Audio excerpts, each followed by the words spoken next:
Hi, this is Satish. చిన్న వయసులోనే డాక్టర్గా, ఆ తర్వాత ఐఏఎస్ అధికారిగా సూపర్ సక్సెస్ అయిన వ్యక్తి ఆ తర్వాత ఆ రెండు జాబ్స్కు చాలా ఈజీగా రిజైన్ చేసేసాడు. డాక్టర్, కలెక్టర్ ఈ రెండు మంచి జాబ్సే, గౌరవం, మంచి ఆదాయం వచ్చే ఉద్యోగాలే. ఇలాంటి జాబ్స్ అండ్ కెరీర్ కోసం ఈ దేశంలో లక్షలాది మంది కలలుగంటున్నారు, నిత్యం కష్టపడి చదువుతున్నారు. అలాంటి జాబ్స్ వదిలేసిన ఆయన ఏం చేస్తాడో తెలుసా? చిన్న యూట్యూబ్ ఛానల్ పెట్టాడు. యూట్యూబర్గా తన కెరీర్ కొనసాగించాలనే సంచలన నిర్ణయం అయితే తీసుకున్నాడు. అదో సాహసమే. అతని నిర్ణయంతో ఆయన ఫ్యామిలీయే కాదు, దేశమంతా అవాక్కయ్యింది. డాక్టర్ జాబ్ వదిలేసావు ఓకే, కలెక్టర్ అవుతానన్నావు అది సాధించావు ఓకే, కానీ దాన్ని కూడా వదిలేసి యూట్యూబ్ ఛానల్ పెట్టుకోవడం ఏంటి? 22 ఏళ్లకే కలెక్టర్ అంటే ఖచ్చితంగా చీఫ్ సెక్రటరీ అవ్వాల్సినోడివి. అలాంటి కెరీర్ వదిలేసి యూట్యూబర్ అవ్వడం ఏంటి? నీకు ఓవర్ కాన్ఫిడెన్స్ పెరిగిపోయింది, నీకు గర్వం తలకెక్కేసింది, నీకు పిచ్చి పట్టిందా, బుర్ర పనిచేస్తుందా? ఏదో ఒక చిన్న జాబ్ వస్తే చాలు దేవుడా అనుకుంటున్న ఈ రోజుల్లో హై ప్రొఫైల్ జాబ్స్ వస్తే రిజైన్ చేసేస్తావా? యూట్యూబ్ ఛానల్ పెట్టుకుని ఏం సాధిస్తావంటూ ఫ్రెండ్స్, ఫ్యామిలీ మెంబర్స్, టీచర్స్, ఆయన వెల్ విషర్స్ చాలా మంది మండిపడ్డారు. అతడి నిర్ణయాన్ని తప్పుపట్టారు. కెరీర్ అంటే ఆటలైపోయింది, సంకనాగిపోతావని కూడా ప్రేమతో బాధతో ఆయన శ్రేయోభిలాషులు తిట్టిపోసేశారు. కానీ ఆయన తన ఆలోచన మారదని, తను అనుకున్నదే చేయాలని ఫిక్స్ అయ్యాడు. యూట్యూబర్గా యూట్యూబ్ ఛానల్తో కెరీర్ అయితే స్టార్ట్ చేశాడు. ఆ తర్వాత ఏమైందో తెలుసుకునే ముందు ఈ వీడియోకి లైక్ చేయండి, స్కిప్ చేయకుండా చివరి వరకు చూడండి. మంచి కంటెంట్తో వచ్చిన వీడియో చూసామనే సాటిస్ఫాక్షన్ మీకు 100% ఉంటుంది. ఊహించని ట్విస్ట్లు, ఇన్సిడెంట్స్తో రియల్ లైఫ్ జర్నీలో జరిగే interesting facts and videos analysis కోసం మన news bowl channel and journalist Satish channels అయితే సబ్స్క్రైబ్ చేసుకోండి. ఈ వీడియో చూసే ముందు లైక్ చేయండి, అట్లాగే 10 మందికి షేర్ చేయడం కూడా మర్చిపోకండి. అతడి పేరు రోమన్ షైనీ. రాజస్థాన్లోని జైపూర్ జిల్లాకు సమీపంలో ఉన్న రాయ్ కరణ్పురా అనే గ్రామంలో జూలై 27, 1991 ఒక మధ్యతరగతి కుటుంబంలో ఆయన పుట్టారు. తండ్రి ఇంజనీర్, తల్లి కూడా educated but housewife. Roman షైనీకి అన్నయ్య, చెల్లి ఉన్నారు. వాళ్ళిద్దరు కూడా డాక్టర్స్. ఈ రోమన్ షైనీ చిన్నప్పటి నుంచే చదువులో అసాధారణ ప్రతిభ చూపించాడు. ఇతర పిల్లలు సాధారణంగా స్కూల్ చదువుల్లో ఉండే వయసులో అతను పెద్ద టార్గెట్స్ పెట్టుకున్నాడు. 2008లో కేవలం 16 ఏళ్ల వయసులోనే దేశంలోనే అత్యంత ప్రతిష్టాత్మకమైన ఎయిమ్స్ ఎంట్రన్స్ టెస్ట్లో విజయం సాధించాడు. ఆ వయసులో ఎయిమ్స్లో సీటు రావడం అనేది మామూలు విషయం కాదు. ఢిల్లీ ఎయిమ్స్లో MBBS పూర్తి చేసిన తర్వాత రోమన్ జూనియర్ రెసిడెంట్ డాక్టర్గా అక్కడే పనిచేశాడు. అయితే అక్కడితో అతను గోల్ ఆగిపోలేదు. దేశ అడ్మినిస్ట్రేషన్లో భాగం కావాలని భావించాడు. ఆ ఆలోచన వచ్చిన వెంటనే UPSC సివిల్స్కు ప్రిపేర్ అయ్యాడు. చాలా మంది సంవత్సరాల తరబడి ప్రయత్నించే ఈ పరీక్షల్లో రోమన్ షైనీ తొలి ప్రయత్నంలోనే అఖిల భారత స్థాయిలో ఆల్ ఇండియా లెవెల్లో 18వ ర్యాంక్ సాధించాడు. అప్పుడు అతని వయసు కేవలం 22 సంవత్సరాలు మాత్రమే. 2014 బ్యాచ్ IAS అధికారిగా మధ్యప్రదేశ్ క్యాడర్లో బాధ్యతలు స్వీకరించాడు. 22 ఏళ్లకే కలెక్టర్ అంటే మామూలు విజయం కాదు. IAS అనేది ఎంతో మంది జీవిత లక్ష్యం. కొంతమందికి జీవితకాలం ప్రయత్నించినా దొరకని అదృష్టం, అవకాశం. ఎంతో కష్టపడి ప్రయత్నించినా ఆ విజయం అయితే అందుకోలేక చాలామంది ఫెయిల్యూర్స్నే ఫేస్ చేస్తూ ఉంటారు. అయితే రోమన్ షైనీకి ఆలోచనలు మళ్ళీ మొదలయ్యాయి.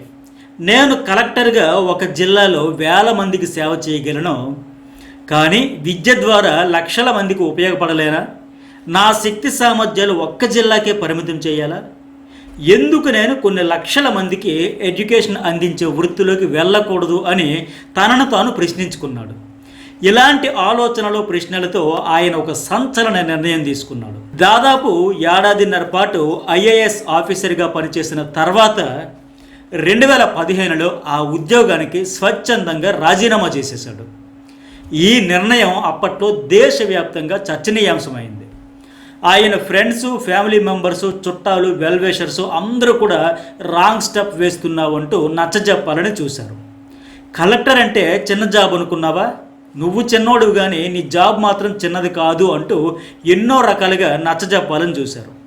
కానీ ఈ రోమన్ షైనీ ఎవ్వరి మాట వినలేదు. IAS ఆఫీసర్ జాబ్కు వెంటనే రిజైన్ చేసేసాడు.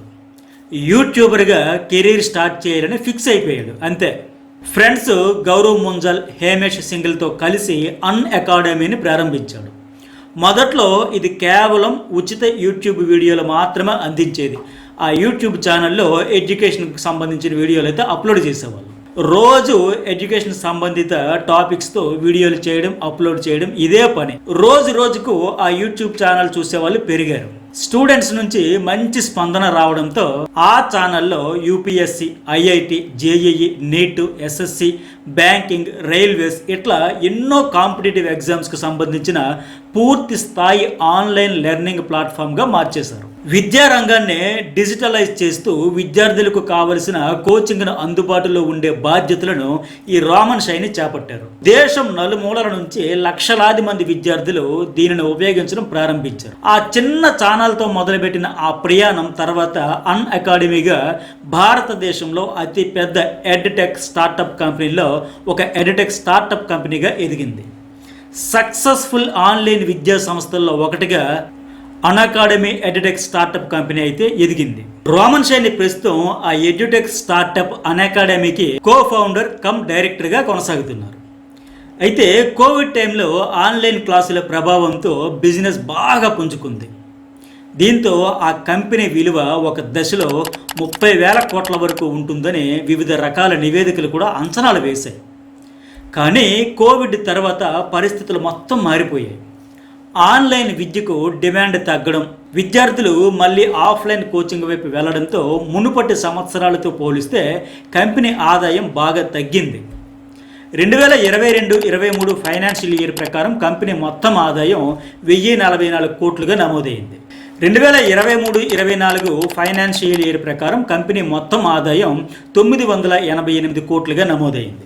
2024-25 ఫైనాన్షియల్ ఇయర్ ప్రకారం కంపెనీ మొత్తం ఆదాయం 826.3 కోట్లుగా రికార్డ్ అయింది.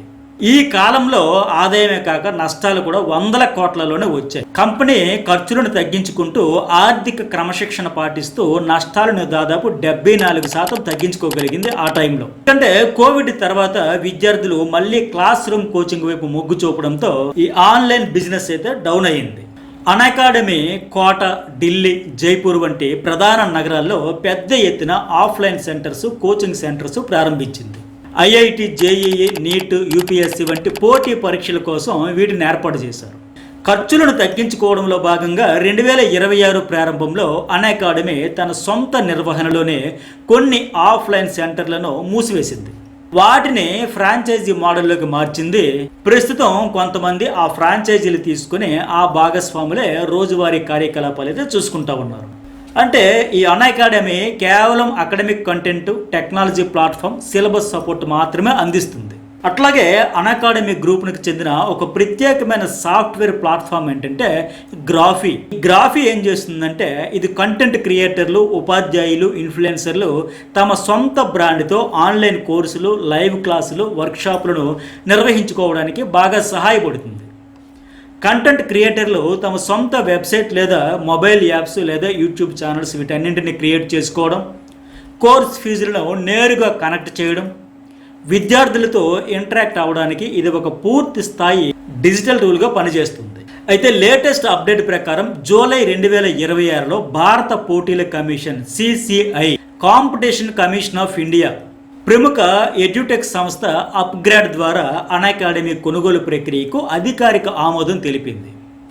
ఈ విలీనం తర్వాత ఆఫ్లైన్ సెంటర్స్, ఈ గ్రాఫీ వంటి విభాగాలన్నీ కూడా ఉమ్మడి సంస్థ పరిధిలోకి వస్తాయి. అప్గ్రేడ్ సంస్థ అన్ అకాడమీని 100% షేర్ స్వాప్ అంటే ఆల్ స్టాక్ డీల్ పద్ధతిలో కొనుగోలు చేయడానికి ఒప్పందం కుదుర్చుకుంది. ఈ డీల్ విలువ సుమారు 2055 కోట్ల రూపాయలుగా అంచనా వేస్తున్నారు. అయితే ఇది వాళ్ళ గత గరిష్ట విలువ కంటే 90% తక్కువ. కోవిడ్ టైంలో అంత ఆన్లైన్ ద్వారా నడవడంతో అప్పుడు బీభత్సంగా దాదాపు 30,000 కోట్ల వరకు వీళ్ళ కంపెనీ ధర అయితే మార్కెట్లో ఉంటుందని అంచనాలు వచ్చాయి. నేను చెప్పే కదా కోవిడ్ తర్వాత అంతా తారుమారు అయిపోయిందని. అందువల్ల ఇప్పుడు 2055 కోట్ల వరకు ఇదైతే డీల్ సెట్ అయ్యింది. అయితే ఈ విలీనం తర్వాత కూడా అన్ అకాడమీ ఒక ప్రత్యేక బ్రాండ్గా విడిగానే పనిచేస్తుంది. ఈ రామన్ షైని దాని కో ఫౌండర్ అండ్ బోర్డు సభ్యుడిగా కొనసాగుతూ ఉన్నారు. ఈయన ముఖ్యంగా ఐఏఎస్, యూపీఎస్సి, నీట్ వంటి పోటీ పరీక్షల కంటెంట్ స్ట్రాటజీ, అకాడమిక్ విభాగాలకు ఆయనైతే పర్యవేక్షిస్తూ ఉన్నారు. ఈ రామన్ షైని ఆయన దోస్తు గౌరవ్ ముంజాల్ కలిసి ఇప్పుడు సరికొత్త అంతర్జాతీయ language learning platform air learn అనేది కూడా ప్రారంభించారు. ఇది కూడా ప్రస్తుతం సూపర్ సక్సెస్ఫుల్గా నడుస్తూ ఉంది. అమెరికా, యూకే, కెనడా వంటి దేశాల్లో మంచి ఆదరణ పొందుతోంది. వీళ్ళు మరో కొత్త స్టార్టప్ కూడా ప్రారంభించే పనిలో ఉన్నారు. సో ఇది రోమన్ షైనీస్ సక్సెస్ స్టోరీ. ఈ వీడియో మీకు నచ్చితే తప్పకుండా లైక్ చేయండి. ఇలాంటి సక్సెస్ స్టోరీలు, బిజినెస్ స్టోరీలు, స్ఫూర్తిదాయక వ్యక్తుల జీవిత విశేషాల కోసం మన ఛానల్ అయితే సబ్స్క్రైబ్ చేసుకోండి. మరి మీకు మీ జీవితంలో అత్యంత స్ఫూర్తినిచ్చిన వ్యక్తి ఎవరో కామెంట్లో తెలియజేయండి. మరో ఇంట్రెస్టింగ్ స్టోరీతో మళ్ళీ కలుద్దాం. Thank you for watching.